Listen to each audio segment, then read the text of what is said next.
ค่ะฝันแล้วพี่น้อง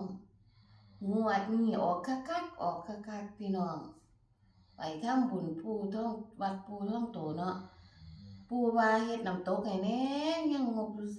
150,000บ่ทันมีงบว่าซั่นก็เลยว่านำไปบอกเลขเด้อให้ลูกถูกเลข3ตัวเด้อลูกสิมาสร้างน้ำตกให้ว่าซั่นสิต้นเงินมาซอยว่าซั่นกลับมาบอกแม่เมื่อคืนนี่ปู่อยู่วัดแหม ฝันว่าขี่รถเก๋งน่ะถอยหลังว่าซั่นเอ้าแต่ว่าเบิกทรัพย์เป็นคนขับโอปอนั่งข้างหลัง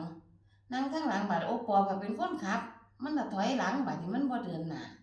เอ้าเขาสิบ่ว่าเราเป็นบ้าบ่ครับรถถอยหลังว่าซั่นท้ายมัน078เบิกทรัพย์ได้โตดีแล้ว078นี่ล่ะพี่น้อง